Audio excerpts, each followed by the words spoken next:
The sheriff's hand rests on his gun. 3 deputies flank him. Colt Brennan steps between them and the barn, unarmed but unmoved. You want him? You'll have to go through me first. Behind him, Jamie Cassidy grips the St. Christopher medallion, knowing this choice could destroy them both. Before we dive in, comment where in the world you're watching from, and don't forget to click subscribe.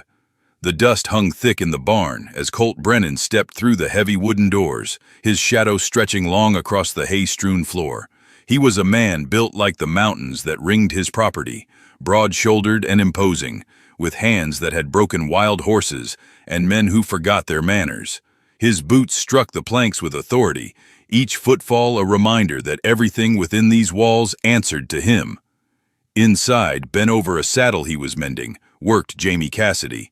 The younger man had arrived 3 months back, drifting in with nothing but the clothes on his back and desperation in his storm-gray eyes. He was lean where Colt was massive, quick where Colt was deliberate, his movements carrying a grace that came from years of making himself small, unnoticed, safe. But there was no hiding in Colt Brennan's barn. Jamie sensed him before he heard him, the way prey always knows when the wolf draws near. His hands stilled on the leather, shoulders tensing beneath his worn shirt.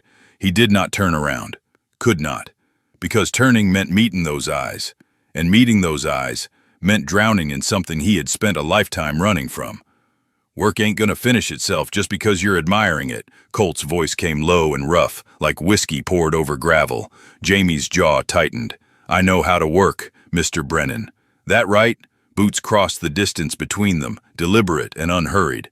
Then maybe you can explain why I've been watching you stare at that same piece of tack for the better part of an hour. Heat crept up Jamie's neck, and it had nothing to do with the summer sun beating down on the barn's tin roof. He forced his hands to move, threading the needle through leather with fingers that wanted to tremble. Just making sure it's done proper. Proper. The word came from directly behind him now, so close Jamie could feel the displacement of air, could smell leather and sage and something darker, something that made his pulse hammer against his throat. You know what I think, Cassidy? Jamie said nothing, could not trust his voice. I think, Colt continued, and there was something different in his tone now, something that made every nerve in Jamie's body stand at attention. You've been avoiding me. I work for you. Can't avoid the man who signs my pay. That's work. I'm talking about the rest of it. The needle slipped, pricking Jamie's thumb. A bead of crimson welled up, and before he could think, before he could stop himself, he brought it to his mouth. When he finally turned, Colt was watching him with an intensity that made the barn feel suddenly too small, the air too thick to breathe. There ain't no rest of it, Jamie said, but his voice came out rough, unconvincing even to his own ears. Colt's eyes, dark as creek stones, tracked the movement of Jamie's hand away from his mouth, following the line of his jaw, the hollow of his throat where his pulse beat visible and wild. You're a terrible liar, barn boy. The words should have been an insult. Instead, they landed like a caress, and Jamie felt something inside him crack, felt the careful walls he had built start to crumble. He stepped back, found himself pressed against the workbench with nowhere left to run. Mr. Brennan. Colt. It was not a suggestion. When it's just us, you call me Colt. That wouldn't be proper. A smile ghosted across Colt's mouth, there and gone like summer lightning. Proper. There's that word again. He braced one hand on the workbench beside Jamie's hip, not touching but close enough that Jamie could feel the heat radiating from his body like a forge. Tell me something, Jamie. What is it you think happens to men like us out here? Men who feel things they're not supposed to feel? Jamie's breath caught. In that moment, every denial died on his tongue, because Colt knew.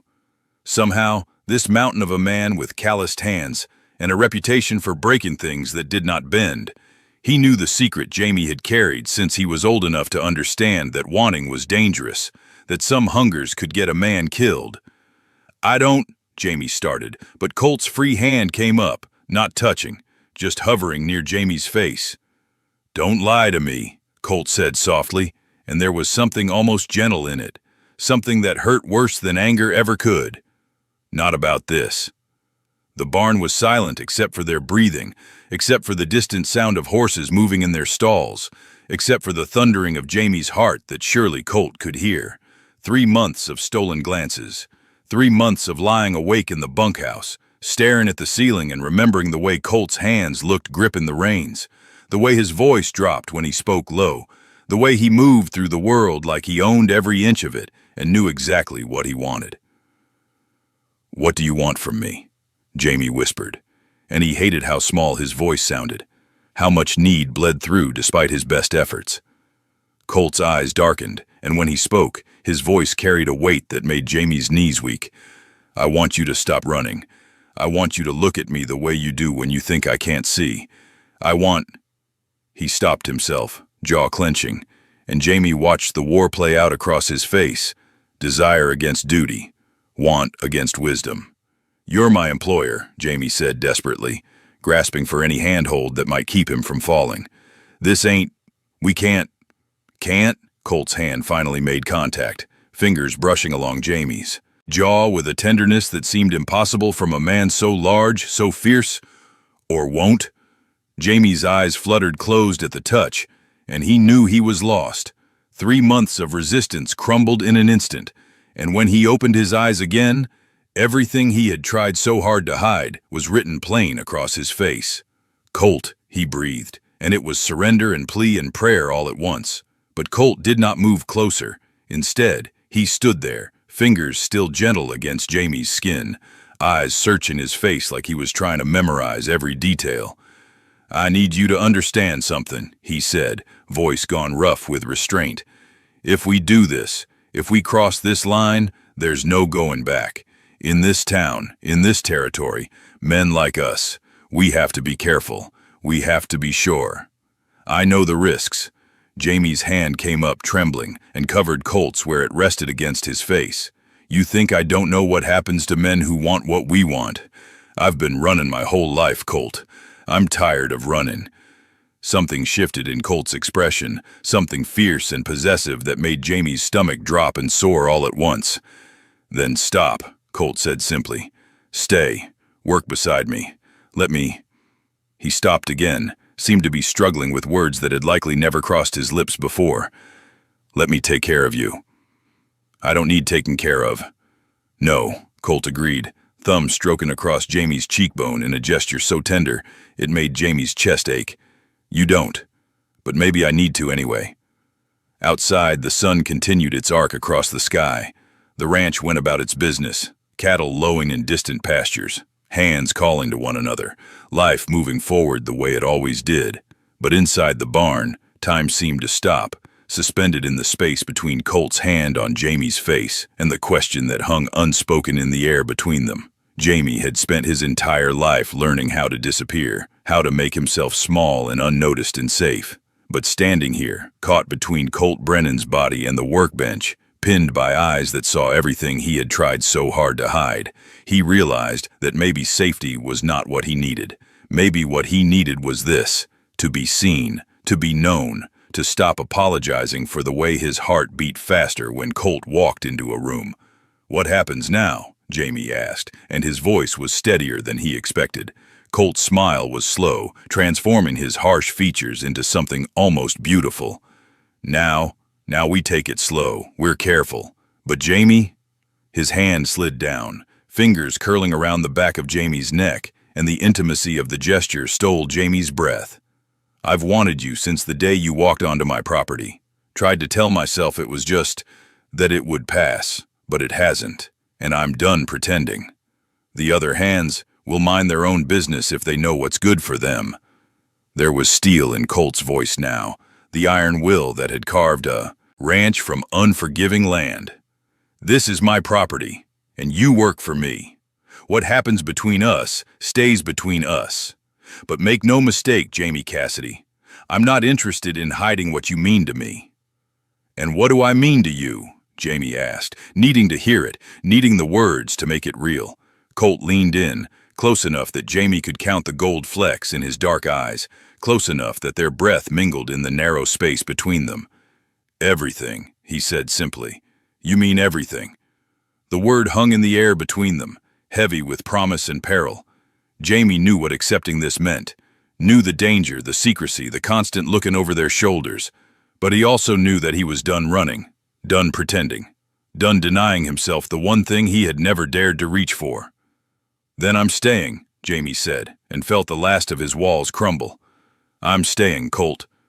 Colt's eyes closed briefly, relief washing over his features like rain after drought. When he opened them again, there was a fierceness there that took Jamie's breath away. "Good," he said, "because I wasn't planning on letting you leave anyway." They stood there as the afternoon light slanted through the barn's high windows, painting everything in shades of gold and amber. Outside, the world continued its relentless turn, but inside, something had shifted, some fundamental change that could not be undone. Two men, caught between desire and danger, between what they wanted and what the world would allow, had made their choice, and in the quiet sanctuary of Colt Brennan's barn, surrounded by the smell of leather and hay and honest work, they began to build something new, something fragile and fierce, born of stolen glances and unspoken longing, nurtured by the knowledge that they had found in each other something worth fighting for. The story of the massive rancher and his barn hand was just beginning, written in the language of touches that lingered too long, of eyes that spoke what lips could not, of two souls who had finally stopped running and chosen instead to stand their ground, together, against whatever might come. Because in the untamed West, where survival often meant conformity and safety required silence, they had discovered something more precious than gold, more valuable than land. They had found each other, and that, they both knew, was worth any risk. The days that followed carried a new weight, thick and sweet like honey, dangerous as a loaded gun with the safety off.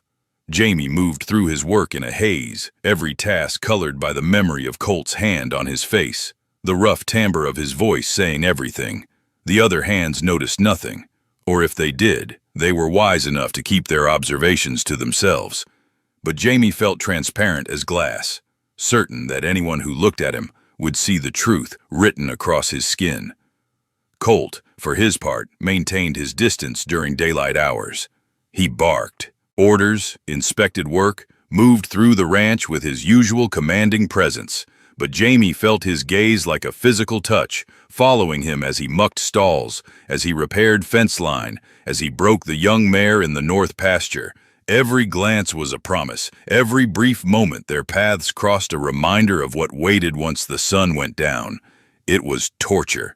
Sweet, exquisite torture. 3 days after their encounter in the barn, Jamie was carrying water to the horses when he heard voices from the main house. Raised voices, angry. He slowed his pace, not meaning to eavesdrop, but unable to help himself when he heard Colt's name. "You cannot keep running this place alone, Colt."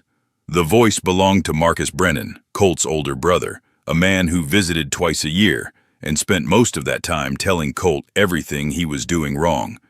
"You need a wife, someone to help manage the household, to give you sons to carry on the name." Jamie's stomach turned to ice. "I don't need anyone telling me how to run my life, Marcus." Colt's voice was steel wrapped in silk, the kind of dangerous calm that made smart men step back. "You're 34 years old. Father built this ranch expecting it to be passed down through generations. What happens when you're gone? Who inherits? Some distant cousin who's never worked a day on this land? That's my concern, not yours. It's the family's concern. There's talk in town, Colt, about why you've never courted anyone seriously, about why you keep yourself isolated out here. People notice these things." The silence stretched so long, Jamie thought they might have moved to another room. Then Colt spoke, and his voice carried an edge that made Jamie's blood run cold. "Let them talk. I've never lived my life according to what people think, and I'm not about to start now. This conversation is over." "Colt, I said it's over. You know where the door is." Jamie moved quickly, not wanting to be caught listening, but the damage was already done. The words echoed in his head as he finished his tasks, as he sat through dinner with the other hands, as he lay in his bunk that night staring at the ceiling. There's talk in town. People notice these things. He had been a fool to think they could have anything real, anything lasting. Men like them did not get happy endings. They got nooses and shallow graves. They got run out of towns in the middle of the night. They got their names spat like curses. What had he been thinking, allowing himself to hope? The knock came near midnight, soft but insistent. Jamie knew without looking who stood on the other side of the bunkhouse door. For a moment, he considered pretending to be asleep, but his body betrayed him, feet carrying him across the rough wooden floor before his mind could overrule them. Colt stood in the moonlight, hat in his hands, looking more uncertain than Jamie had ever seen him. "Can I come in?" Jamie glanced back at the other bunks. 3 of the hands were snoring. The 4th tossed restlessly, but showed no sign of waking. He stepped outside instead, pulling the door closed behind him. "What are you doing here? If someone sees, let them see." But even as he said it, Colt moved them both into the shadow of the building, away from the main house's windows. "I needed to see you. You've been avoiding me. I've been working. You've been running." Colt's hand came up, fingers grazing Jamie's cheek with that same maddening gentleness. "What happened? 3 days ago, you said you were staying. Now you won't even look at me." Jamie forced himself to meet those dark eyes, to hold that gaze even though it felt like drowning. "I heard you. With your brother. He's right, you know. You should find a wife, have children, live the life everyone expects. I don't give a damn what everyone expects. You should." Jamie's voice cracked despite his best efforts. "Because what we want, what we are, it's dangerous. Not just for us, but for everyone around us. Your brother said there's already talk. There's always talk." Colt's other hand came up, cradling Jamie's face between his palms like something precious and fragile. "I've spent my whole life listening to what I should do, who I should be, building this ranch, proving I was man enough to handle it, living up to my father's expectations even after he was dead and buried. But I can't do this, Jamie. I can't pretend to want something I don't. Can't marry some woman and make us both miserable just because it's what's expected. Then what do we do?" The question came out barely louder than a whisper. "We can't exactly announce it to the town. Can't stand up in church and declare our intentions." "No." Colt's thumb traced the line of Jamie's jaw, and the tenderness of the gesture made Jamie's chest ache.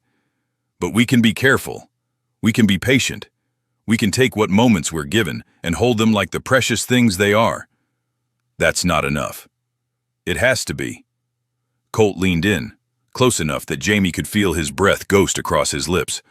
"Because the alternative is walking away, and I've already told you, I'm not letting you go." Jamie's hands came up of their own accord, fisting in Colt's shirt. "This is going to end badly. You know that, don't you?" "Maybe." Colt's voice dropped to a rough whisper. "Or maybe we'll be careful enough, smart enough, lucky enough to make it work. Maybe 10 years from now, we'll still be standing here, still finding ways to steal moments together. Would you rather have that, or would you rather spend the rest of your life wondering what might have been?" The question hung between them, heavy with consequence. Jamie thought about running again, about disappearing into the night the way he had disappeared from every other place he had ever tried to put down roots. He thought about the emptiness that had followed him for years, the hollow ache that no amount of whiskey or hard work could ever quite fill. And he thought about the way Colt looked at him, like he was something worth fighting for, worth risking everything for. "I'd rather have this," Jamie said finally, and felt the last of his resistance crumble. "However long it lasts, however we have to hide it, I'd rather have this than nothing at all." Colt's eyes closed briefly, relief washing over his features. When he opened them again, there was something fierce burning there, something that took Jamie's breath away. "Then we'll make it work. Whatever it takes, we'll find a way." They stood there in the shadow of the bunkhouse, the night wind carrying the scent of sage and distant rain. Somewhere in the darkness, a coyote called to its mate, the sound lonely and wild and full of longing. Jamie understood that call now, understood it in his bones, because he had spent his whole life howling into the void, hoping someone might answer, and Colt had answered. The following week brought a new challenge in the form of Sarah Whitmore, daughter of the town's most prominent banker. She arrived at the ranch in a carriage dressed in blue silk, parasol twirling, smile bright as a new penny. Marcus had invited her, of course, another attempt to push Colt toward respectability and marriage. Jamie watched from the corral as Colt helped her down from the carriage, his movements polite but stiff. He played the gentleman because he had been raised to be one, but Jamie could see the tension in his shoulders, the way his jaw clenched when Sarah's gloved hand lingered on his arm. "Pretty thing," one of the other hands, a man named Dutch, commented as he leaned against the fence beside Jamie. "Reckon the boss'll finally settle down." "Don't know," Jamie managed, though each word felt like swallowing ground glass. "That's his business. Shame, though. Woman like that, all soft and proper, she'd have a hard time out here. Ranch life ain't for the delicate." Jamie said nothing, just turned back to the horse he was grooming, but his hands trembled as he worked the brush through the mare's coat. He told himself he had no right to the jealousy burning through his veins like poison, but knowing something intellectually and feeling it were two different things entirely. That evening, Colt was obligated to have dinner with Sarah and Marcus at the main house. Jamie ate with the hands, forcing down food that tasted like ash, trying not to imagine Colt sitting across from Sarah, her laugh tinkling like bells, her carefully practiced charm on full display. He was mucking stalls after dark when Colt found him, the sound of boots on packed earth giving him only a moment's warning before that familiar presence filled the barn. Jamie did not turn around, could not trust himself to maintain any pretense of normalcy. "She's gone," Colt said without preamble. "Claimed she had a headache, needed to return to town." "That's too bad." Jamie's voice came out flat, unconvincing. "Is it?" Colt moved closer, and Jamie could feel the heat of him at his back. "Because you look about ready to murder someone, and I'm fairly certain it's not me. I've got no right to be angry." Jamie jabbed the pitchfork into the hay with more force than necessary. "You're free to court whoever you please." "Am I?" Colt's hand settled on Jamie's shoulder, turning him around with gentle insistence. "Because it seems to me I've already made my choice. Made it the day you walked onto my property looking half-starved and desperate. Made it again when I cut through every wall you'd built, and made you look at me. Made it a third time when I told you that you mean everything to me. Your brother can go to hell." The words were harsh, but Colt's touch remained gentle as he cupped Jamie's face. "So can anyone else who thinks they have a say in how I live my life." I sat through 3 hours of that woman's chatter about fashion and social events and which families are marrying which, and all I could think about was how much I wanted to be out here with you. The confession should not have made Jamie's heart race the way it did. Should not have made him feel like he was standing on the edge of a cliff, one strong wind away from falling. "This is dangerous, Colt. You're risking everything. For you." Colt's forehead pressed against his, the gesture intimate in a way that had nothing to do with desire and everything to do with tenderness. "I'm risking everything for you. And I'd do it again, every day, for the rest of my life if that's what it takes." Jamie's hands came up, gripping Colt's wrists, holding on like a drowning man holds on to driftwood. "I don't understand why. I'm nobody, nothing special. Just another drifter who happened to land here." "You're not nothing." Colt's voice was fierce now, urgent.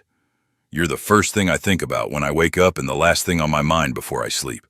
You're the reason I built that fence on the north pasture higher than it needed to be, just so I'd have an excuse to ask you to check it. You're the reason I've started taking my coffee in the barn instead of the house, hoping you might wander in. Don't you dare call yourself nothing." The words hit Jamie like physical blows, each one cracking through another layer of the armor he had spent years building. No one had ever spoken to him like this, like he mattered, like his presence in the world was something worth celebrating rather than tolerating. "I'm scared," he admitted, the confession torn from somewhere deep inside. "I'm so damned scared, Colt, because I've never had anything worth losing before, and now I've got you and the thought of something happening, of someone finding out. Then we'll be careful." Colt's thumbs brushed across his cheekbones, wiping away tears Jamie had not realized he was crying. "We'll be smart, but Jamie, I need you to hear this. I'm not walking away, not because of Marcus, not because of Sarah Whitmore, not because of talk in town. The only thing that could make me let you go is if you tell me that's what you want. It's not." The words came out choked, desperate. "God help me, it's not what I want at all." "Then stop trying to push me away." Colt's voice gentled, became almost pleading. "Stop trying to protect me from a choice I've already made. Just let me care about you. Let me show you what it feels like to be wanted, to be valued, to be seen for exactly who you are." Jamie surged forward, closing the distance between them, burying his face against Colt's shoulder and holding on tight. Colt's arms came around him immediately, strong and sure, one hand cradling the back of his head while the other pressed against his spine, holding him close. They stood there in the quiet barn, surrounded by the soft sounds of horses settling for the night, breathing each other in. Jamie had spent so many years running, convinced that staying meant eventual heartbreak, eventual betrayal. But here in Colt's arms, held like something precious, he felt the unfamiliar stirring of something he had never dared to reach for. The moment stretched between them, suspended in the amber glow of lamplight and the sweet smell of hay. Finally, Colt pulled back just enough to look into Jamie's eyes, his rough hand coming up to trace the line of Jamie's jaw with a tenderness that made breathing difficult. "Tell me something," Colt said softly. "Tell me one thing about yourself that you've never told anyone else. Something real." Jamie hesitated, walls instinctively rising, but Colt's steady gaze held him anchored. He thought about all the secrets he carried, all the pieces of himself he had learned to hide. Then, slowly, he spoke. "When I was 12, my mother gave me a silver pocket watch. It was the only thing of value she owned, passed down from her father. She told me to keep it close, that as long as I had it, I'd always have a piece of home with me." Jamie's voice cracked. "3 months after she died, my father sold it for whiskey money. I tried to stop him, begged him not to, and he stopped, the memory still sharp after all these years." "He what?" Colt's voice had gone deadly quiet. "He beat me for questioning him. Told me I was selfish for wanting to keep something that could feed us for a week, but he didn't use the money for food, just more drink." Jamie forced himself to continue. "I left that night. Been moving ever since, never staying anywhere long enough to collect things that could be taken away, never letting myself want anything I couldn't carry in my pockets." Colt's jaw clenched, and for a moment Jamie saw something dangerous flash in his eyes. Then his expression softened, and he reached into his own vest pocket, pulling out a worn leather cord with a single silver medallion hanging from it. "My mother gave this to me before she passed," Colt said, pressing it into Jamie's palm. "Saint Christopher, patron saint of travelers, of those searching for home. She told me that someday I'd know when to pass it on, that I'd meet someone who needed its protection more than I did." His fingers closed around Jamie's, wrapping both their hands around the medallion. "I'm giving this to you, Jamie, not because I think you need divine intervention, but because I want you to have something that can't be taken away, something that reminds you that you have a home now, with me." Jamie stared at the medallion, feeling the weight of it, the warmth from Colt's hand still clinging to the silver. "Colt, I can't take this. It's too important." "Exactly." Colt's voice was firm. "Which is why I want you to have it, because you're important to me, more important than anything else in this world." The simple sincerity of the words broke something loose in Jamie's chest. He closed his fist around the medallion, then looked up at Colt with eyes that burned with emotion too big to contain. "I don't know how to do this, how to let someone in, how to trust that you won't." He stopped, unable to finish. "Won't leave? Won't betray you? Won't decide one day that you're not worth the trouble?" Colt's hand came up to cup Jamie's cheek. "I can't promise I'll never make mistakes, never say the wrong thing or fail you in some small way. But Jamie, I can promise you this. I will never stop choosing you. Every morning when I wake up, every night when I close my eyes, every moment in between. You're it for me. There's no one else. Never has been. Never will be." "How can you be so sure?" Jamie whispered. "We've only known each other 6 months. I knew the first week." Colt's thumb traced across Jamie's lower lip, the gesture intimate and possessive. "You were in the north pasture, working with that wild, sorrel mare that no one else could get near. I watched you gentle her, watched how patient you were, how you never once raised your voice or your hand. You just stood there, quiet and steady, until she came to you on her own. And I thought, that's what I want. That kind of patience, that kind of gentleness. That's what I've been searching for my whole life without knowing it.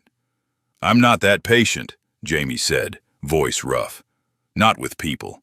I've spent my whole life keeping walls up, keeping everyone at arm's length. I know. Colt smiled, and it was soft, understanding. But you let me in anyway. That's all I'm asking for, Jamie. Just keep letting me in. One day at a time, one moment at a time. Let me prove to you that staying doesn't always end in pain. Jamie wanted to argue, wanted to list all the reasons this was dangerous and foolish and doomed to end badly, but the words wouldn't come, because standing here in the circle of Colt's arms, feeling the solid warmth of him, the steady rhythm of his breathing, Jamie felt something he had not felt in years. Safe. Not safe from the world, not safe from consequences or judgment, or all the very real dangers that threatened them, but safe in a deeper way. Safe to be himself, safe to want, safe to hope. One day at a time, Jamie repeated quietly, testing the words on his tongue. I think I can do that. That's all I need. Colt leaned in, pressing his forehead to Jamie's, and they stood there breathing the same air, hearts beating in rhythm. One day at a time, one moment at a time. We'll build something together, you and me.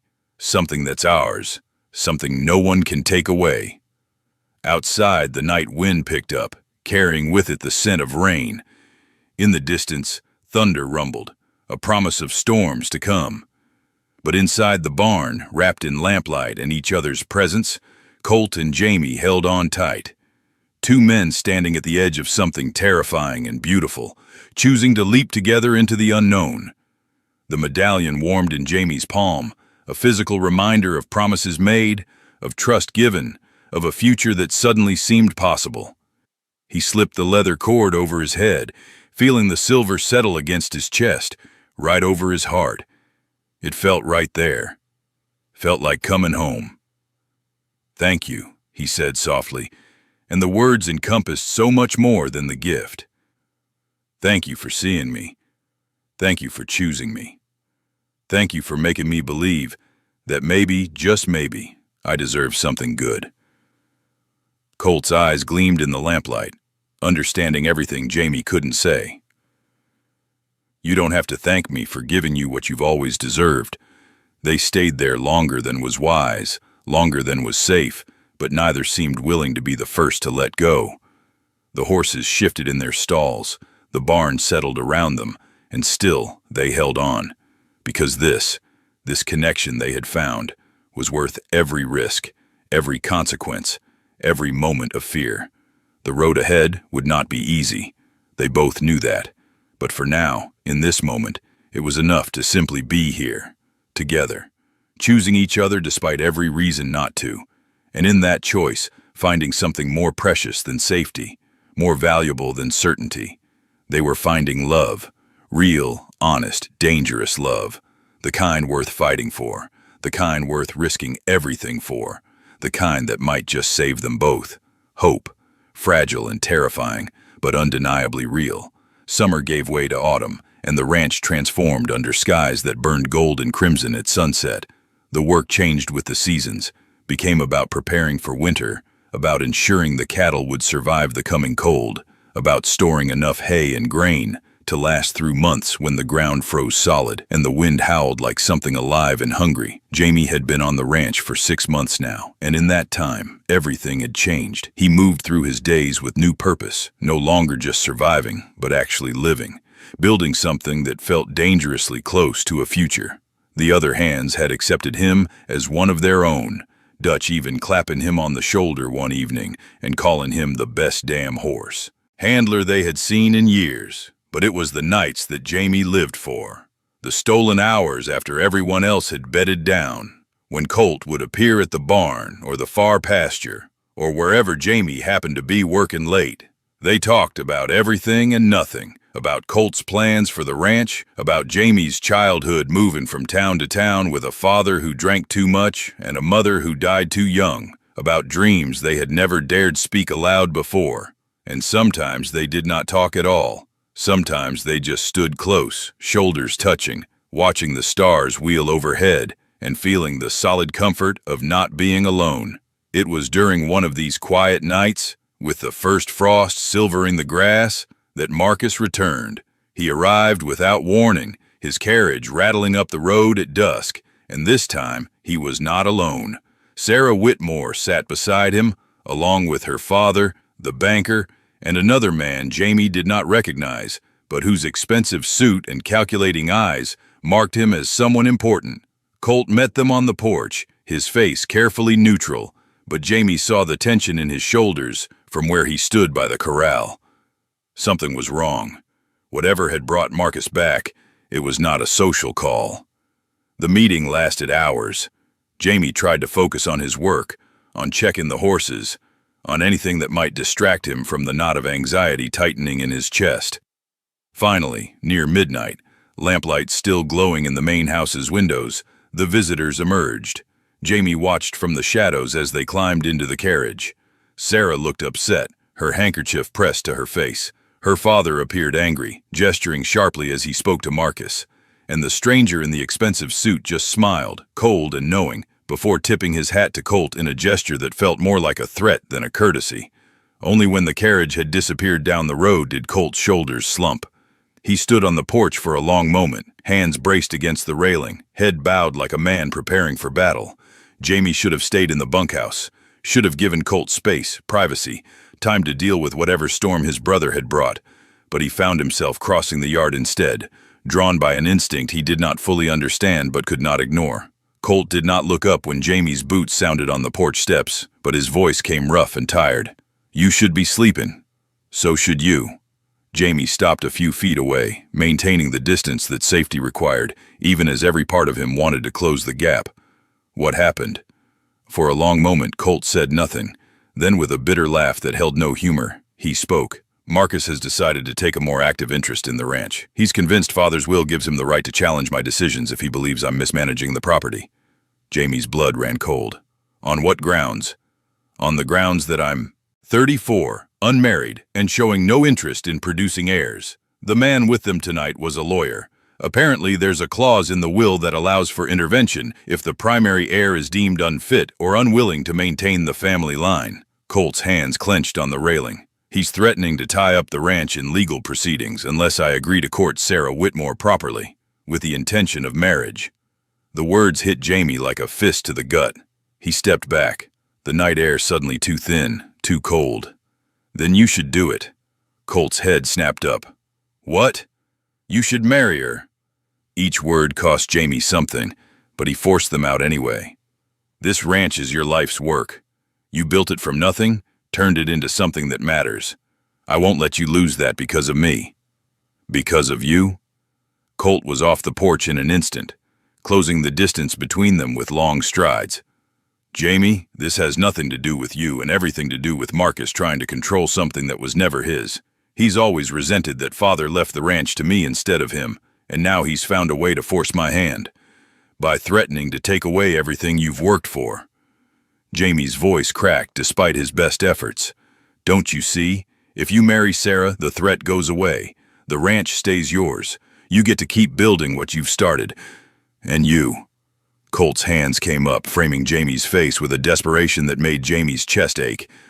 "What happens to you in this scenario? I marry Sarah, I bring her here to live, I play the dutiful husband while you, what? Watch from the barn? Pretend we never had this? I leave." The words tasted like ash. "I move on, same as I've always done, and you keep the life you've built." "That's not a life." Colt's voice broke, raw and urgent. "A life without you in it. That's just existence. That's going through the motions, playing a role, dying slowly inside while pretending everything is fine. I can't do that, Jamie. I won't. You have to." Jamie pulled back, putting distance between them, even though every instinct screamed to stay close. "Because the alternative is you losing everything. The ranch, your reputation, maybe even your freedom if Marcus decides to push this in the wrong direction. There are laws, Colt. Laws about men like us. And if Marcus suspects, if he decides to make that suspicion public, then we'll deal with it." "How?" The question came out sharp, desperate. "How do we deal with that? You think we can fight the whole territory? You think standing our ground is going to be enough when they come with torches and rope?" The silence stretched between them, heavy with everything they had both spent their lives trying to avoid thinking about. Jamie had seen what happened to men like them, had heard the stories whispered in saloons and mining camps, the beatings, the hangings, the bodies found in alleys with no one willing to investigate because everyone agreed the dead men had gotten what they deserved. "I'm not losing you," Colt said finally, quietly, and there was steel beneath the words. "I don't care what Marcus threatens, what lawyers show up with legal papers, what gossip spreads through town. I spent 34 years living according to everyone else's rules, trying to be what my father wanted, what society expected, what a man in my position was supposed to be. And then you walked onto my property, and for the first time in my life, I understood what it felt like to want something for myself." "Colt." "No." Colt stepped closer, and this time, Jamie did not retreat. "You don't get to make this decision for me. You don't get to decide that your leaving is somehow noble or necessary. If I lose the ranch, I'll build another one. If I lose my reputation, I never gave a damn about it anyway. But if I lose you," his voice dropped to a whisper, "that's the one thing I couldn't survive." Jamie felt something break open inside his chest, some last desperate defense crumbling under the weight of Colt's conviction. "What are you saying?" "I'm saying we leave." Colt's eyes burned with a fierce determination. "Tonight, tomorrow, as soon as we can pack what matters. We head west, to California maybe, or north to Montana. Somewhere we can start over. Somewhere we can be two men working a piece of land together, and no one asks questions because they're too busy surviving to care about anyone else's business. You'd give up everything you've built here? I'd give up everything for you." Colt's hands found Jamie's, gripping tight. "Don't you understand that yet? This ranch, this land, it's just dirt and wood and water. It doesn't keep me warm at night. It doesn't make me laugh. It doesn't look at me like I'm something worth believing in. You do all of that, and I'm not stupid enough to trade what we have for property and reputation and a life that would feel like a grave." Jamie stared at their joined hands, at the contrast between Colt's scarred, work-roughened palms and his own calloused fingers, and felt tears burn behind his eyes. No one had ever chosen him before. Not his father, who had seen him as a burden. Not his mother, who had died and left him alone. Not any of the temporary friends or employers or fellow drifters he had encountered over the years. Everyone had always found him easy to leave behind. But Colt was choosing him. Was willing to walk away from everything he had built. Everything he owned. Everything that defined him in the eyes of the world. For Jamie, for them. "I don't deserve this," Jamie whispered. "Yes, you do." Colt pulled him close, and Jamie let himself be pulled. Let himself rest his forehead against Colt's shoulder and breathe in the familiar scent of leather and sage and safety. "You deserve everything good this world has to offer, and I intend to spend however many years I've got left trying to give it to you." They stood, there in the moonlight, holding each other like the world was trying to tear them apart, and they were the only thing keeping each other anchored. Above them, stars wheeled through an endless sky. Around them, the ranch settled into nighttime quiet, and between them, a decision was made without words, sealed in the simple act of not letting go. But fate, as it often does, had other plans. The next morning brought Sheriff Coleman, riding up to the ranch with 2 deputies flanking him. Jamie was working in the barn when he heard the horses, and something in the rhythm of their approach, the purposeful way they moved, sent ice through his veins. Colt met them in the yard, his face carefully neutral. Jamie watched from the barn door, close enough to hear, but far enough to hopefully avoid notice. "Colt." Sheriff Coleman tipped his hat, but there was no warmth in the gesture. "Need to have a word with you. Private, if you don't mind." "I'm not in the habit of having private conversations with armed men on my property, Sheriff. Whatever you need to say, you can say it here." Coleman's jaw tightened. "It's about your hired hand, Jamie Cassidy." Every muscle in Jamie's body locked tight. He saw Colt stiffen, saw the way his hand drifted toward his hip where his gun usually hung, though he had left it in the house. "What about him?" "Got a telegram from Nevada yesterday. Seems there's a warrant out for his arrest. Horse theft, among other things." Coleman pulled a paper from his vest, unfolding it slowly. Description matches your man pretty close. Jamie Cassidy, also known as James Cassidy, also known as Jim Cass, wanted in 3 territories. The world tilted sideways. Jamie's hand found the barn door frame, gripping it hard enough that the wood bit into his palm. Horse theft. In the West, that was a hanging offense. And the charges were lies, old accusations from a rancher in Nevada who had tried to force himself on Jamie and then claimed Jamie had stolen horses when Jamie fought back and ran. That's ridiculous. Colt's voice was hard, dangerous. Jamie's been working for me for 6 months. He's never stolen so much as a horseshoe nail. Maybe not from you, Coleman shrugged, but the warrant's legal, and I'm obligated to bring him in, so if you'd be so kind as to call him out here. No. The single word hung in the air like a thunderclap. The deputies' hands drifted to their guns. Coleman's eyes narrowed. Colt, don't make this harder than it needs to be. I've got legal authority here. Your authority ends where my property line begins. Colt stepped forward, and despite being outnumbered and unarmed, he somehow made the 3 lawmen take a step back. Jamie Cassidy is under my protection, and I don't give a damn what some warrant from Nevada says. He's not going anywhere. You're interfering with the law. I'm protecting an innocent man from a corrupt charge. Colt's voice dropped, became deadly quiet. I know Harrison Cade, the man who filed those charges. He has a reputation for going after young men who work for him, and when they refuse his advances, he ruins them. Jamie's not the first one he's done this to, and he won't be the last unless someone stands up to him. Coleman shifted uncomfortably. Clearly he had heard the rumors too. That may be, but I still got a legal warrant. Then you can take your legal warrant and ride back to town. Tell whoever sent you that if they want Jamie, they'll have to go through me first. Colt, Jamie stepped out of the barn, unable to stay hidden any longer. Don't do this. Don't make enemies with the law because of me. Colt turned, and the look in his eyes made Jamie's breath catch. There was no hesitation there, no doubt. Just iron determination and something fiercer. Something that looked like a man preparing to go to war. I told you, Colt said quietly. I'm not losing you. Coleman looked between them, and something shifted in his expression. Recognition, maybe, or understanding. His eyes narrowed, and when he spoke again, his voice carried a new edge. I see. This is about more than just protecting a hired hand, isn't it? The implication hung in the air, sharp as a blade. Jamie felt the blood drain from his face. Colt's hands clenched into fists. Choose your next words carefully, Sheriff. I'm just saying, might be some folks would find it odd. A man like you defending a drifter this hard might start asking questions about why you care so much. Coleman's smile was cold, and you know how people in town like to talk. It was a threat, plain and clear. Drop the protection of Jamie, or face questions about the nature of their relationship, questions that could destroy them both. Jamie stepped forward, decision made. I'll go with you, Sheriff. No need for trouble. Jamie, no.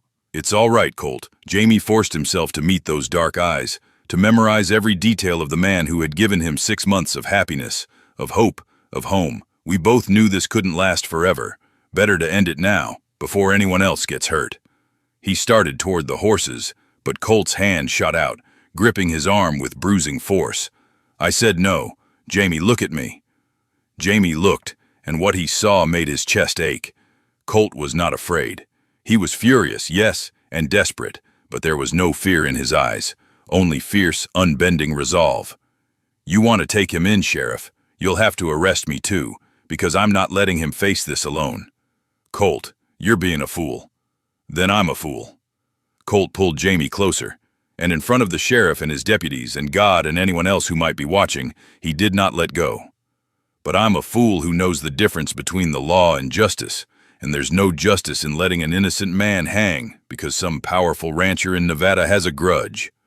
Coleman stared at them for a long moment. Then slowly, he refolded the warrant and tucked it back into his vest.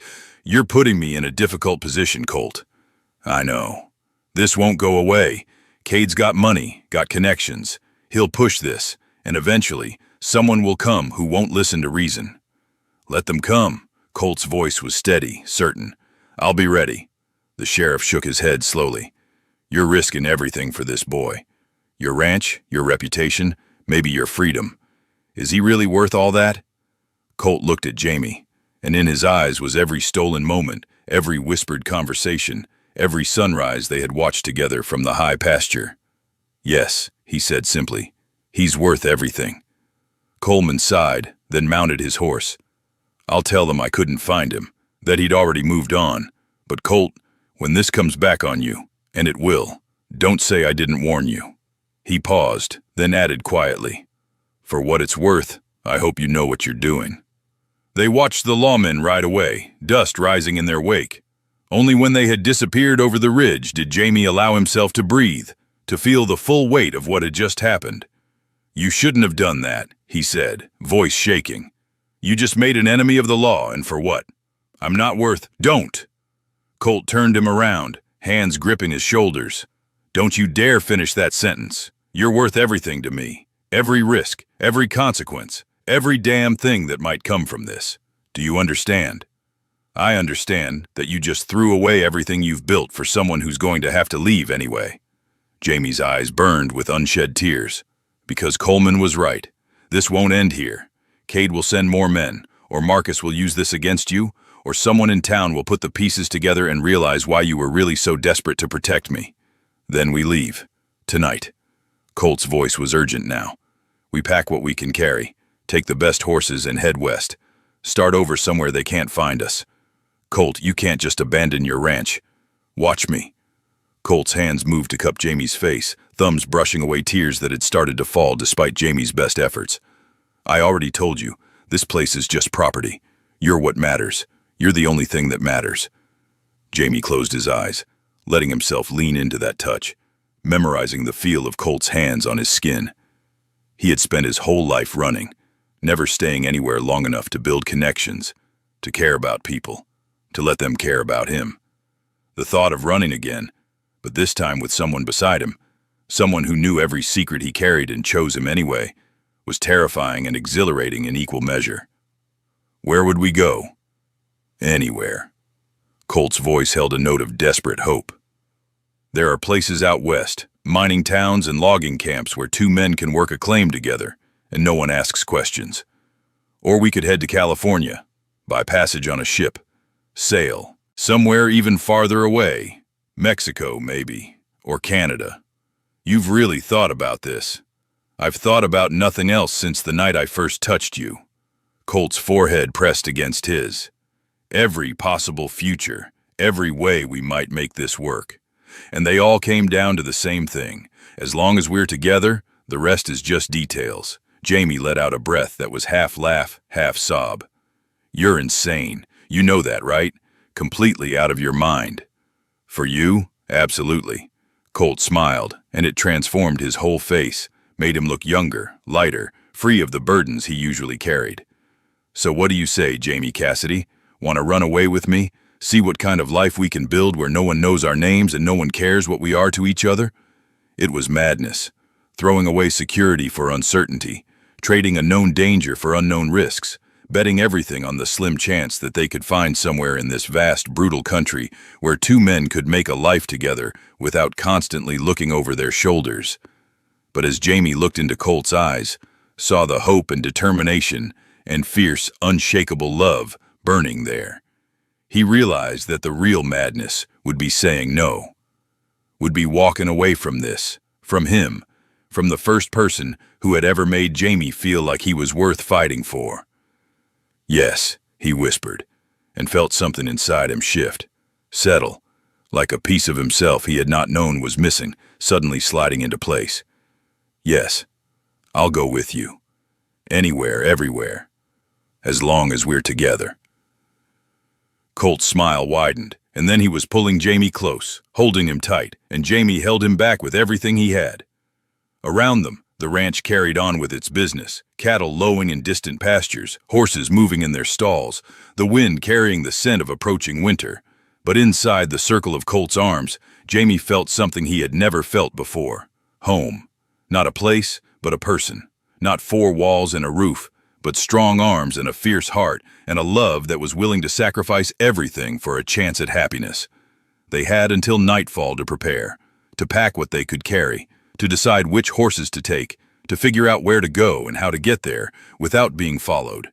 It was not much time, but it would have to be enough. Because sometimes, love does not ask for permission or wait for the perfect moment.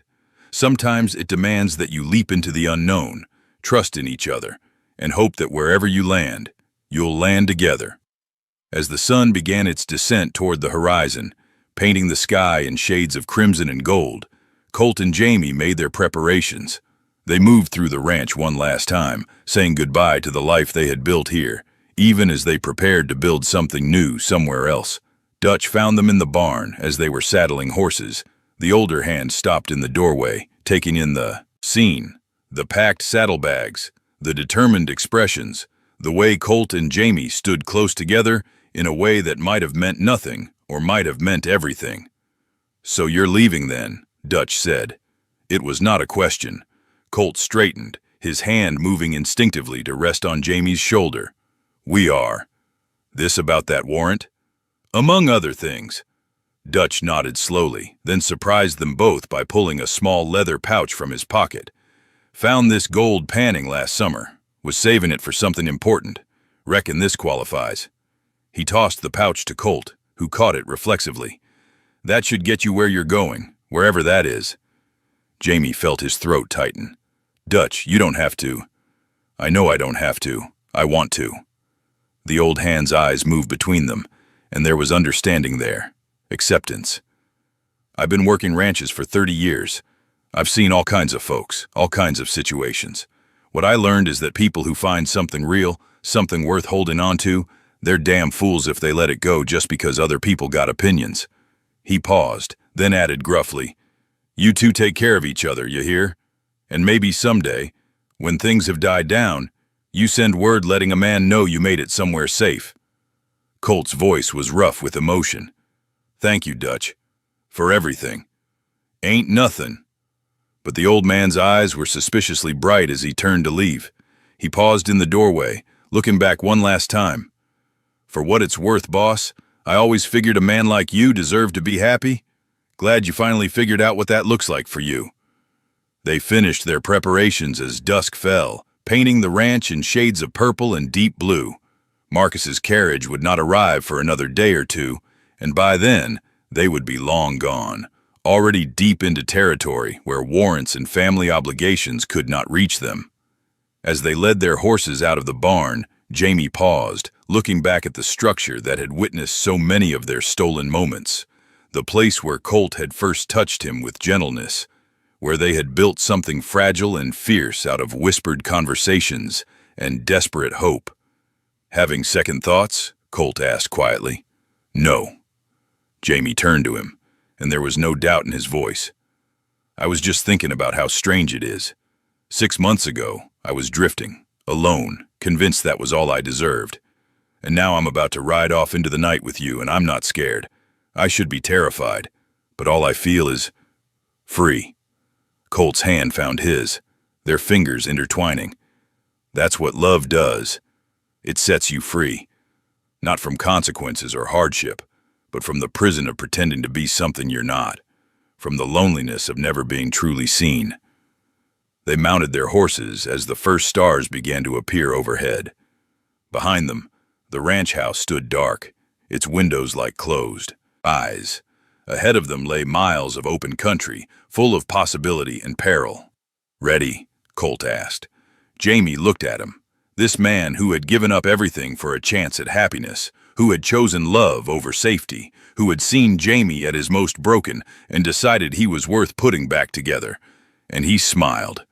"Ready?"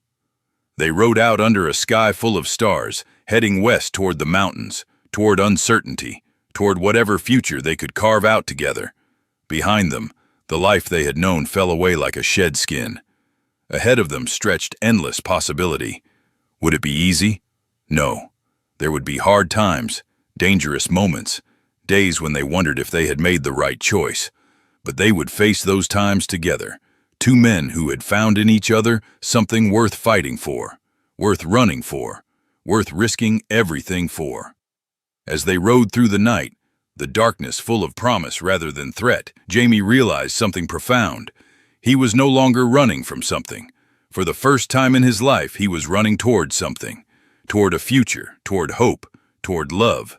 The massive rancher and his barn hand had made their choice, had chosen each other over safety, over property, over the approval of a world that would never understand what they meant to each other. And in making that choice, they had become something neither of them could have been alone. They had become free. Miles fell away beneath their horses' hooves. The ranch disappeared behind them, swallowed by distance and darkness. And still they rode, two silhouettes against the starlit sky, heading toward a horizon that glowed with the promise of dawn. Whatever lay ahead, they would face it together. And that, they both knew, made them richer than any ranch, more powerful than any warrant, more blessed than any conventional life could ever offer. In the Wild West, where survival often meant conformity and safety required silence, they had chosen to be loud in the only way that mattered, by living their truth, by loving without apology, by refusing to let fear dictate their fate. The story of Colt Brennan and Jamie Cassidy was just beginning, not the story others would tell, full of scandal and shame, but the story they would live, a story of courage, of sacrifice, of two souls who found each other in the darkness and chose to walk together toward the light. And as the night gave way to the first gray fingers of dawn, as the mountains rose before them like a promise of sanctuary, they rode on, together, always together. Two men, two hearts, one unshakable truth. That love, real love, the kind worth having, was always worth the risk. By the time the sun crested the eastern peaks, painting the sky in shades of rose and amber, they had put 20 miles between themselves and the ranch. They stopped beside a creek to water the horses, and Jamie dismounted with legs stiff from the long ride. Colt joined him at the water's edge, both men kneeling to splash cold water on their faces, washing away the dust and fatigue. "You all right?" Colt asked, his hand finding the small of Jamie's back, a gesture that had become natural, instinctive. Jamie looked at him, really looked at him. Colt's hat was pushed back, revealing sun-darkened skin and eyes that held no regret, only determination and something softer, something that made Jamie's chest feel too full, too tight. "I'm more than all right," Jamie said, his voice rough from hours of riding in silence. "For the first time in my life, I feel like I'm exactly where I'm supposed to be." Colt's smile was slow, transforming his weathered face into something almost boyish. "Even though we're fugitives now, even though we've got nothing but what's in these saddlebags and whatever future we can build from scratch, especially because of that." Jamie reached up, his fingers brushing along Colt's jaw, feeling the scrape of morning stubble. "We're not running from something anymore, Colt. We're running toward it, toward whatever life we choose to make, on our own terms." The St. Christopher medallion caught the morning light, glinting silver against Jamie's chest. Colt's eyes followed the movement, and his hand came up to touch it gently, his fingers warm against Jamie's skin, even through the fabric of his shirt. "My mother used to tell me that the bravest thing a person could do was choose love when the world offered them safety," Colt said quietly. "I never understood what she meant until now. Until you." They stood there as the sun climbed higher, as the world woke around them with birdsong and the whisper of wind through grass. Two men at the beginning of everything, carrying nothing but hope in each other, heading toward a future that was theirs to write. And that, Jamie thought as Colt's hand found his once more, was more than enough. It was everything.